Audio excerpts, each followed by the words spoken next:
Very good morning, students. Today we will going to discuss about the learning principles in the training and development. Let's focus on basically what are the key learning principles for the employee training. The first one is the learning is in the active process. The majority of the workplace today expect their employees to learn by simply memorizing the concepts and the data that is shared with them, irrespective of whether it is presented verbally or in black and white. Ulrich Boser, the author of the book Learn Better, Mastering the Skills for the Success in Life, Business and Schools, says that this approach towards the employee learning and training is totally ineffective. He and his fellow team members emphasize that the learning is an active process and the best way you can help is the trainees learn in the via engagement. So the engagement method is very much important while learning, while make the employees learn about certain things or the data. The second point says about the understand the impact of the past knowledge and experience. Another learning principle in training and development is understanding the impact of the past experience.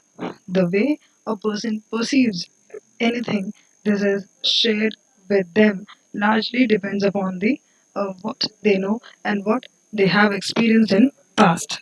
So, the twist here is the prior knowledge and the past experience can be both a blessing and the curse. It can be blessing because the experience and the knowledge makes it easier for learners to quickly grasp the concept or the information that has been shared. On the flip side, it is a curse because the same knowledge and experience can become a hurdle when they are learning and exploring the new concept.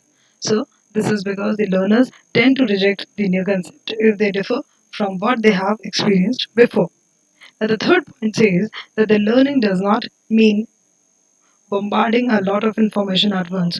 Do not provide information at a very bulk in a very bulk form. Just provide the information in a very small chunks. So it would be easier for the employees or for the trainees to get the information and they can memorize those things very quickly. Next one is learners always think they know more than they actually do. Trainers should always remember that learners like to believe that they know a lot more than they really do, which is completely natural.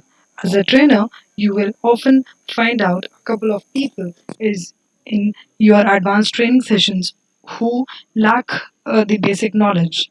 Letting such people enroll and attend the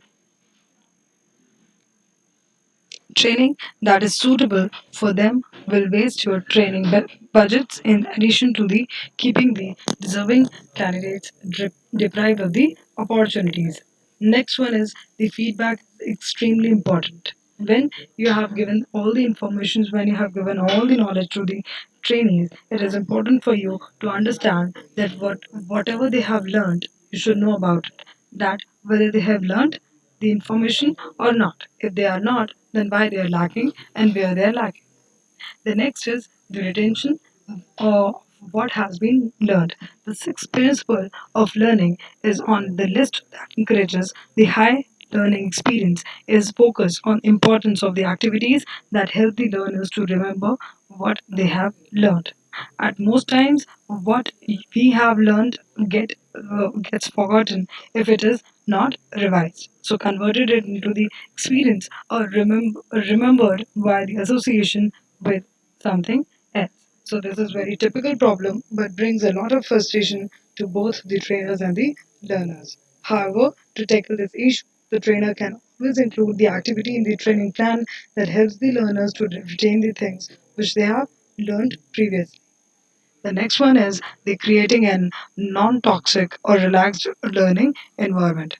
It is very much important for the trainers to create an environment which is very harmonious and which is very cool in the nature. So they should not feel unsafe, toxic, or uncomfortable in their training sessions.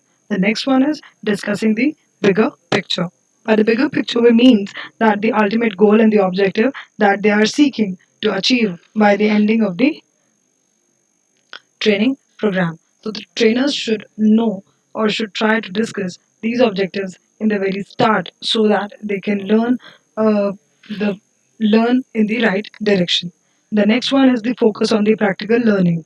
Trainers should focus on the practical learning by using the scenarios. This is a learning principle that, when implemented effectively, allows the learners to better understand the concept that is shared with them. Then the last one is allow the socializing. The final learning principle is to in the training and development that you should remember is to allow the socializing in training. This goes hand in hand with the learning principle number 7 on the list. Indeed, not everyone is a social butterfly, but some people found fond of socializing and like-minded people and seek the opportunities to do this to do so while others are not. So there are some introverts, extroverts in the training sessions. Regardless of that, the great idea is to incorporate the activities of the training to allow the socializing and makes the learning environment more relaxed, friendly, and comfortable. So this is all the way. This is all for the session. I have discussed a lot with related to the learning the training program. I hope you like this video. If you are having any kind of query or the doubt, you can talk to me in the live session. Thank you so much, students. Have a great day.